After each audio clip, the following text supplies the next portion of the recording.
8:42. Estamos todavía esperando la conexión del director, Ricardo Contreras, director del HCM, que quedó comprometido con la producción desde el día de ayer. Yo imagino que están con pega, reuniones y todo lo demás, así que lo vamos a esperar unos minutitos. Se está conectando, qué bueno. Ya, en cualquier momento nos vamos a poner a conversar con don Ricardo Contreras, que se está conectando en estos momentos vía Zoom. Ahí va a aparecer en cualquier momento ya en pantalla para poder conversar. Yo decía hace algunos minutos, claro, que nosotros de repente nos molestamos porque no, pero la pega, más en el hospital clínico. Ahí está don Ricardo en línea. ¿Cómo está, Hola, Ricardo? Mauricio. Buen día. Gusto de saludarlo. ¿Cómo anda? Lleno de pega. Me iba a enojar, pero dije, ¿cómo me voy a enojar con el director del hospital clínico de Magallanes? No me enojo yo. Pero me imagino que están full.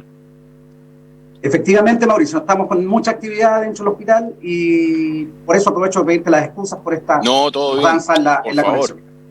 Por favor, ¿se condice o no se condice, Ricardo, la ocupación del hospital con la sensación que tiene la ciudadanía respecto de que la cuarentena no va para más? Yo conversaba antes con un dirigente de la salud primaria y yo le decía, yo como ciudadano, Mauricio Vidal, digo, no, esta cuestión de la cuarentena ya no va para más, pues yo creo que las magallánicas y los magallánicos en general dicen, ojalá que nos levanten. La semana pasada ya la gente decía, nos van a levantar la cuarentena. No, para nada. Pero en la parte técnica uno se pone a ver y dice, chuta, qué complejo sería seguramente si se llegase a levantar la cuarentena con las cifras que estamos manejando y con la ocupación de camas, sobre todo en las camas UCI que hay en el hospital clínico. No se condice, al parecer, la sensación que tiene la población o una buena parte de la población con nuestra realidad en términos hospitalarios, Ricardo, ¿no? Sí, la verdad, Mauricio, uno entiende claramente y vive también lo que significa la cuarentena y todo lo que conlleva respecto de la necesidad que las personas experimentan respecto de poder recuperar, ¿no es cierto?, el espacio y lo que significa, ¿no es cierto?, esta condición de poder salir, de poder hacer, qué sé yo, un montón de actividades sin requerir de una condición de un permiso, un toque de queda. Pero lamentablemente debo señalar que en lo que respecta a tu consulta respecto de la ocupación del hospital, nosotros respecto a las camas UCI, sabemos, la comunidad sabe que son las camas más complejas, las que están con ventilación mecánica invasiva. Nosotros en los últimos 7 días, sí, la semana recién pasada, tuvimos con una ocupación promedio del 87%. Wow. Entonces, eso es una ocupación muy alta. De las 24 camas, Mauricio, tuvimos 21 permanentemente en uso y con aeroevacuaciones en desarrollo de manera diaria. Por lo tanto, claramente es una ocupación importante. Afortunadamente, debo manifestar que el día de hoy estamos experimentando al día de hoy una ocupación de un 70%. ¿Eso qué significa? Ya, bajó. Eso significa que de los 21 pacientes que teníamos hospitalizados en forma permanente, entre lo que va esta semana, ayer y hoy, estamos con un 70%, es decir, 17 de estas camas ocupadas, con una disponibilidad de 7 camas UCI en nuestro hospital. No nos olvidemos que también hay camas en la red privada, camas UCI, pero el COVID lo atendemos nosotros. Sí. Y respecto de este 70%, poder manifestar que un 45%, tenemos hoy día en el hospital una ocupación de un 45% de ventilación mecánica invasiva. Es decir, hay 15 pacientes hoy día que están ventilados con ventilación mecánica invasiva en nuestra UCI. Nosotros tenemos una cantidad que va más allá de los 30 ventiladores mecánicos invasivos en el hospital, y otra serie de equipamientos. Pero de los de la UCI tienen una ocupación hoy día de un 45%. También, Mauricio, bueno, dentro de lo que significa el total de hospitalizados en el hospital, por COVID-19 hay un 23% de pacientes, un 24,2% para ser preciso, de los hospitalizados. Es decir, un porcentaje del 24, y algo por ciento son pacientes COVID positivos de todo el volumen de los que están internados hoy día en el hospital. Ahora también un dato que a lo mejor es importante que la ciudadanía conozca, que respecto de las consultas de la unidad de emergencia hospitalaria, del orden de las 170 consultas diarias, un 23,5% corresponden a consultas vinculadas a patología respiratoria, 23%. Entonces, también por ahí ya son algunos parámetros que nosotros manejamos dentro del hospital, pero sí nos preocupa, nos mantiene aún muy atentos lo que significó esta alta ocupación de nuestra unidad de pacientes críticos. Eso, como bien entenderás, Mauricio, y la comunidad también, son pacientes que están de extrema gravedad. Por lo tanto, la necesidad de estas camas habla de un desarrollo importante de enfermedad. Por lo tanto, eso nos mantiene preocupados, poder manifestar que, bueno, al día de hoy por lo menos ha bajado esta necesidad de cama UCI. Sin embargo, nosotros estuvimos con promedio de 3 y 4 ingresos diarios la semana recién pasada. Por lo tanto, si vemos, Mauricio, que yo hacía 2 aeroevacuaciones a Santiago y tenía 4 ingresos, la verdad es que definitivamente mi unidad de todas maneras se iba en una clara aumento de la ocupación. Ahora, ¿ustedes vinculan con un hecho en particular o tienen alguna respuesta o razón del por qué se produjo este pic tan preocupante en los últimos días, director? Bueno, nosotros como establecimientos de la mirada de la salud, vemos que han ingresado pacientes más complejos, personas que se han ido agravando de mayor rapidez también. Desde la misma unidad de emergencia, una consulta, una enfermedad respiratoria, al poco rato significa que hay que estar con apoyos ya, no necesariamente de cánula nasal de alto flujo, sino que ventilación mecánica. Por lo tanto, ha habido pacientes descompensados, ha habido un desarrollo mayor de enfermedad, precisamente todo lo que se ha dicho, y ustedes también han sido muy intensos en señalarlo, la necesidad de cuidar precisamente a los más vulnerables. Porque allí es donde esta enfermedad, ¿cierto?, golpea con mayor rudeza. Me refiero precisamente a las personas de mayor edad, a quienes tienen una enfermedad preexistente. Entonces, precisamente, Mauricio, esas son las personas que se han enfermado y han agravado en el hospital. Cuando yo le menciono que, claro, el volumen de hospitalización, la gente dirá 23% son COVID en el hospital, sí, claro, pero un porcentaje no menor está grave en nuestra unidad de paciente crítico, que es lo que yo refería al comienzo. Yo le preguntaba si tenían alguna vinculación por fecha nada más, porque justo se da el pic este fin de semana y hace 2 semanas fue el plebiscito y hubo mucha gente en las calles. Algunos esperaban, dijeron seguramente va a subir un poquitito el contagio producto de lo que sucedió ese día 25 en la noche y el día de las votaciones y todo lo demás. ¿Tiene alguna relación según usted o no necesariamente? No tenemos cómo vincularlo de manera fundada, Mauricio. Okay, ya. Y claramente esto tiene directa relación con la necesidad de aumentar el cuidado, el autocuidado, protegernos y cuidarnos unos a otros. Pero hay un buen dato ahí que usted entrega, Ricardo, porque los más complejos de estos últimos días han sido personas mayores, adultas y adultos mayores. Sí, efectivamente, y como lo hemos dicho también, Mauricio, quienes más se complican cuando hay una patología previa o cuando hay alguna condición que favorezca o que dificulte precisamente el manejo, me refiero a alguna condición de hipertensión, alguna condición de sobrepeso y otros elementos ahí claramente dificultan el manejo de estos pacientes y que la enfermedad permite un desarrollo de mayor gravedad. Eso claramente preocupa, tenemos que seguir cuidándonos, mantener el distanciamiento, el uso correcto de la mascarilla, el autocuidado. Creo que por allí está y tener confianza en que podremos contener el nivel de contagio, el porcentaje de positividad. De esa forma, nosotros entendemos que podemos ir avanzando en la contención de esta pandemia a nivel local. Director, ¿ustedes tienen alguna información, claridad o alguna interpretación técnica, obviamente, o alguna estadística respecto de la fuente de contagio de las personas que están internadas en el hospital? Es decir, si su contagio fue por contacto en su familia, un contacto familiar, por el contacto laboral u otro tipo de contacto, otra fuente de contacto. Yo creo que es todas las anteriores, Mauricio, porque de alguna manera... Todas las anteriores.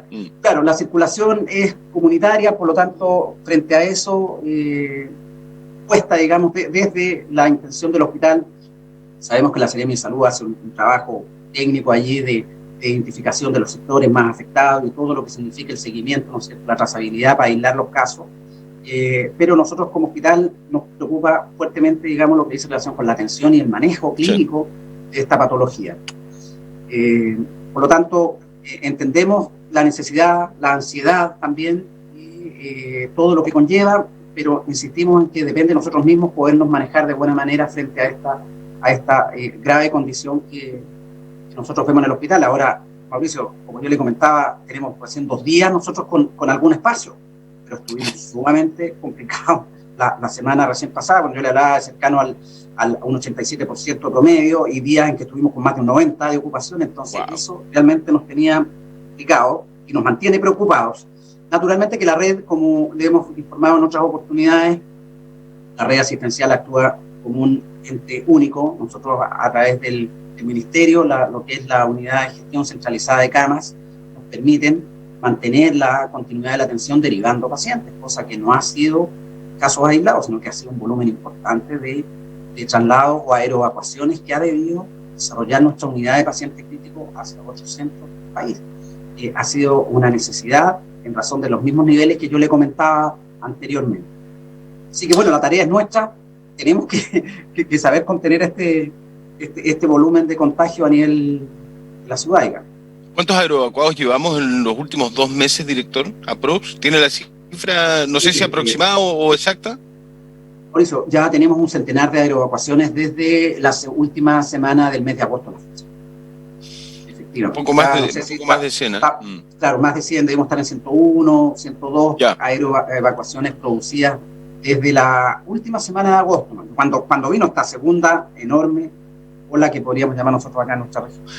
Qué riesgoso es tener la ocupación de camas UCI ahí, entre el 85 y 90, 91, 92%. Qué complejo, qué riesgoso, además, director. ¿Se tienen programadas más aeroevacuaciones en las próximas horas para poder despejar incluso un poquitito más? Hoy día, claro, está al 70% de la ocupación, pero como usted mismo lo ha contado, como uno mismo lo ve, la población de un día para otro puede cambiar, del 70% puede transformarse en el 94% mañana. Entonces, obviamente yo imagino que siguen trabajando y planificando las aeroevacuaciones. ¿Van a haber más aeroevacuaciones? Seguramente, pero ¿se tienen planificada, programada para las próximas horas? Sí, Mauricio. El día de hoy, esperamos nosotros ya durante la tarde, pasado el mediodía, hay una aeroevacuación también a otra UCI de la red asistencial. Estamos esperando que nos confirmen a qué establecimiento nos va a habilitar una cama, seguramente en la región metropolitana. Y por otro lado, claramente nos preocupa porque esto, como usted bien describe, Mauricio, esto es dinámico. Los ingresos, como yo le mencionaba, pueden producirse de manera brusca, y eso claramente nos preocupa. Ahora, todo el establecimiento, como ustedes bien saben, este hospital clínico asumió la tarea del COVID acá a nivel regional. Tenemos nuestra capacidad también interna de ajustarnos y aprovechar de conocer el enorme trabajo de todos los equipos de la salud de este establecimiento, que han desarrollado sus mejores esfuerzos precisamente por mantener la disponibilidad suficiente para lograr la atención de los pacientes que lo requieren. Claramente nuestro hospital se ha convertido en un establecimiento orientado a resolver la patología COVID.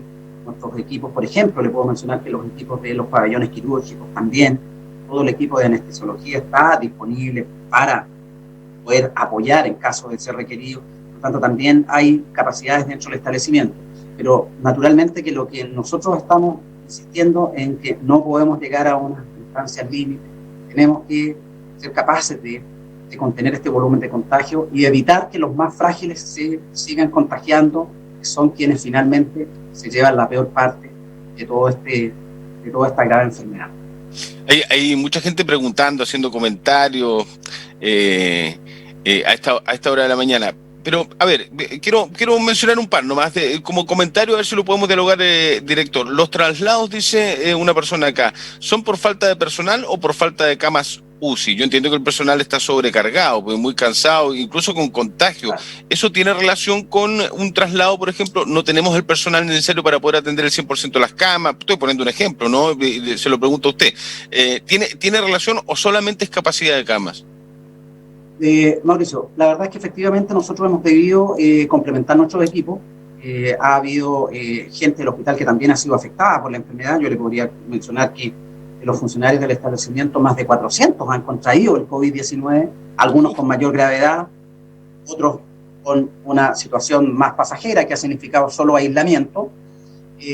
Sin embargo, esto ha permitido que el establecimiento debe gestionar los reemplazos, las suplencias, tal suerte de mantener las capacidades que tiene este hospital, que como hemos señalado no son infinitas, tienen una frontera. Cuando nosotros hemos dicho a la comunidad, oiga, tenemos 24 camas nosotros en nuestro hospital que son UCI, que son con ventilación mecánica invasiva, que tienen el máximo de capacidades de disponibilidad para una atención absoluta de pacientes muy complejos. Esto es un umbral. También el establecimiento tiene otras capacidades para ir implementando y apoyando la atención de pacientes, que eso ya lo tenemos nosotros implementado. ¿Se acuerda? Hablábamos de la CENAF, que es la cánula nasal de alto flujo. Claramente un paciente previo a caer en una ventilación mecánica, nosotros tenemos un espacio en el hospital, un volumen de camas, de cánulas nasales de alto flujo que también están allí desarrollándose el manejo de los pacientes.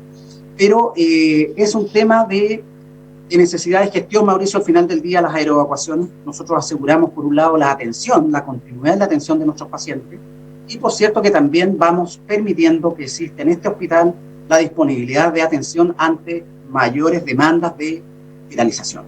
Entonces, eso es un equilibrio, como usted bien lo mencionó al comienzo. Esto es dinámico. Si nosotros tuviésemos la certeza de que no van a haber ingresos importantes de cama UCI, no se hacen aeroevacuaciones, claro. Estamos ok, pero lamentablemente es un factor que no podemos manejar, por lo tanto tenemos que irnos gestionando para garantizar que haya la oportunidad de atención en nuestros establecimientos. Los criterios de la aeroevacuación de una paciente o de un paciente, director, ¿van respecto de la gravedad del paciente o no? Nada que ver. Va respecto de la capacidad de camas y la cantidad de personal que tengo, y se hará ahí un equilibrio en base a todos los factores y la información, no en base a la gravedad del paciente, ¿no? Hay un criterio clínico que identifica que el paciente es candidato a los requisitos para es trasladable. Por lo tanto, esto también, Mauricio, es una responsabilidad importante, ya que hay un establecimiento que emite a este paciente, que es el nuestro, y hay un establecimiento que está también disponible para recepcionarlo. Por lo tanto, hay una comunicación, hay una presentación del caso, hay una definición, hay también una verificación de la condición del paciente en cuanto a los exámenes del hospital que emite y el establecimiento que lo recibe. Es un criterio y una prestación importante que se presenta en una plataforma única del MinSal, donde es chequeado todo el antecedente de la epicrisis del paciente. Por lo tanto, tiene que cumplir un criterio. Si no cumple el criterio, no hay aeroevacuación. Por lo tanto, hay determinada parámetro para establecer que un paciente es trasladable o no. Por lo tanto, no va a pasar, y me imagino que dentro de ese criterio, de esos protocolos, también está el avisarle a la familia con anticipación. Yo sé que esto es rápido, ¿no? Las evacuaciones se planifican, pero no se planifican de una semana a otra, ¿no? En algunas horas, en un día. Ese protocolo se mejoró, director, en términos de que la familia esté consciente que se va a trasladar al paciente. La familia no puede negarse, en rigor también, lo hemos conversado también en otras ocasiones, ¿no? Y eso también provoca críticas, porque algunas familias pueden viajar, la gran mayoría no pueden viajar a acompañar a su familiar, y lamentablemente algunos vuelven sin vida, director. Entonces también es una cuestión angustiante, que es complejo, familiarmente hablando. Sí, Mauricio, entendemos que es muy tremenda esa decisión, es sumamente compleja. Nosotros en el hospital claramente hay un familiar que es el referente, que se registra en la ficha, sí, es el familiar de contacto, por lo tanto con él se mantiene la información y se va manteniendo, digamos, la evolución de sus familiares, se va informando sobre eso o cómo va la condición. Y también claramente se ponen antecedentes cuando hay una propuesta de traslado para que este familiar pueda, ¿no es cierto?, transmitir al resto de los integrantes de la familia, círculo de amigos, en fin. Sabemos que hay un tema muy, muy fuerte detrás de un traslado, por lo tanto, créame que nosotros insistimos en que ojalá podamos, como comunidad, poder contener este volumen de contagios y de alguna manera darnos entre todos y sobre todo insistir en que hay personas que sacan la peor parte de esto, que son precisamente aquellos que se encuentran en una mayor fragilidad. Oiga, ¿quién y cómo se financian las aeroevacuaciones? No es barata una aeroevacuación. ¿El gobierno, con recursos del gobierno regional, del hospital, del Ministerio de Salud? ¿Cómo es eso? Bueno, efectivamente, poder reconocer acá nosotros como establecimiento y como servicio de salud, aquí voy a tomar las palabras, hemos recibido un importante apoyo de la autoridad del gobierno regional en cuanto a equipamiento, también en cuanto a insumos, y eso ha permitido justamente aumentar las capacidades del hospital en cuanto a distintos proyectos. Hoy día inclusive hay un proyecto que nos va a permitir a nosotros también contratar un mayor volumen de funcionarios de la salud, precisamente para mantener o aumentar las capacidades del hospital. Por lo tanto, la autoridad a nivel del gobierno regional hemos recibido también un importante apoyo, toda la red local. Y estos procesos de aeroevacuaciones son a través del nivel central, a través del Ministerio Central. Nosotros, como le comentaba, hay una plataforma que es la unidad de gestión centralizada de camas, que identifica el caso, identifica el establecimiento que va a recibir o el que va a asignar la cama, y luego también se dispone el medio de traslado, que claramente es un avión ambulancia. Sí, claro. Sí. Hay oportunidades en que ha venido el avión de la Fuerza Aérea también, cuando sí. hemos hecho evacuaciones múltiples, ¿recuerda? Sí. Entonces, de alguna manera está centralizado allí, y nosotros sí tenemos la responsabilidad de traer de retorno a nuestros pacientes. Eso lo gestionamos. Dos cositas de redes sociales, porque hay mucho interés respecto a las aeroevacuaciones. ¿Por qué se aeroevacúan, me dice una auditora, a adultos mayores sabiendo que ni siquiera podrían resistir una ventilación mecánica? ¿Cuántos aeroevacuados se han recuperado y cuántos han fallecido, doctor? Ricardo. Mira, nosotros estamos permanentemente preocupados de hacer el seguimiento a los casos. Lamentablemente han habido decesos, lo sabemos. Sí. Es una condición que lamentamos, y aprovechamos también de hacer extensiva las condolencias a la familia. Pero esa condición no la podemos manejar nosotros. Sí estamos a la espera nosotros de retorno de pacientes que están hoy día evolucionando favorablemente en los centros de la región metropolitana. Nosotros los traemos de regreso una vez que se produce el alta hospitalaria. Por lo tanto, también hay una permanente coordinación y seguimiento desde el hospital de los pacientes que hemos aeroevacuado. Estamos del orden de 30 personas que debiéramos ya estar sumando como recuperados en la región norte. O sea, que también en todo este periodo, que ustedes hayan transcurrido varios meses. Una de las soluciones es, o podría ser, no sé si una solución para la enfermedad, no, o sea, claramente no una solución para el momento que estamos viviendo en términos de pandemia, pero en la atención hospitalaria, director, traer más ventiladores mecánicos, ¿se ha pensado en traer más o en realidad o en rigor da lo mismo porque no tenemos más manos especializadas para manejar los ventiladores mecánicos? La verdad es que, como lo mencionamos, Mauricio, el hospital tiene el equipamiento suficiente, ya alcanzó, este hospital se aumentó sus capacidades de manera sustantiva desde que se definió la pandemia, y esta las ha ido complementando de manera progresiva. Por lo tanto, créame que ya hay ciertos umbrales de equipamiento, también hay temas de infraestructura, hay también un tema importante, y que usted lo mencionó tangencialmente, que dice relación con quién va a generar la atención. Aquí detrás de todos estos ventiladores tienen que haber equipos técnicos capacitados para generar. Exactamente.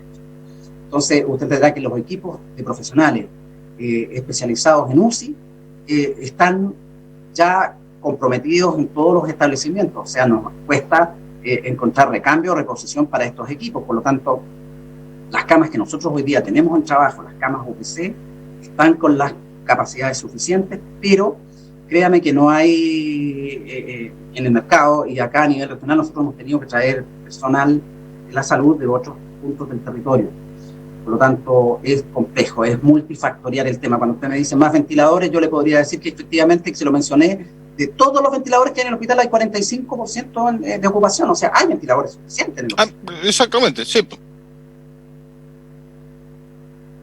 O sea, hay ventiladores suficientes como para poder afrontar la emergencia. Bueno, se me está acabando el tiempo y me tengo que ir, y usted también tiene que seguir con su agenda, Ricardo. Pero lo último, porque creo que es muy interesante, la gran mayoría de la gente cuando se siente mal va al hospital. Debería ocupar la salud primaria, ¿no? Los recintos de salud primaria, ir ahí a los consultorios, a los SAPOI, porque ir al hospital cuando uno se siente mal en la emergencia, yo entiendo que muchos estamos o estábamos acostumbrados a hacer eso. Hoy día no es recomendable, me imagino yo. Y a propósito de eso mismo, director, ¿qué porcentaje de la gente que se siente mal o cree tener COVID va al hospital y termina quedándose hospitalizada? Mire, los ingresos afortunadamente han ido disminuyendo, como le mencionaba anteriormente, el 23% es de orden respiratorio en nuestra unidad de emergencia hospitalaria, que registra un promedio diario de los últimos 7 días de orden de 170 consultas. Estamos recibiendo en nuestra unidad de emergencia hospitalaria. Un 20 y algo por ciento corresponde a una afección de carácter respiratorio, y los ingresos están condicionados a 1 o 2 ingresos diarios en razón a una condición del COVID. Pero también mencionar que esta no es una enfermedad de rápida resolución, por lo tanto, mencionar que nuestros pacientes que permanecen en UCI están por varias semanas, a veces en esta condición, por lo tanto, es un trabajo complejo el que les corresponde a nuestros equipos. Y efectivamente, tal como usted menciona, funcionar como red claramente facilita los procesos. Nosotros en el hospital claramente entramos a funcionar cuando ya hay una manifestación de enfermedad cierta y cuando hay una urgencia real. Para eso está nuestra unidad de emergencia hospitalaria. Ricardo Contreras, director del Hospital Clínico de Magallanes, desde el propio hospital. Muchas gracias, Ricardo, por habernos acompañado unos minutos y tener una interesante conversación que la gente ha podido también satisfacer muchas de sus dudas que tenían. Muchas gracias. Mauricio, buena jornada. Gracias a todos. Que esté muy bien. Buena jornada. Chao, chao. Pausa. Ya venimos.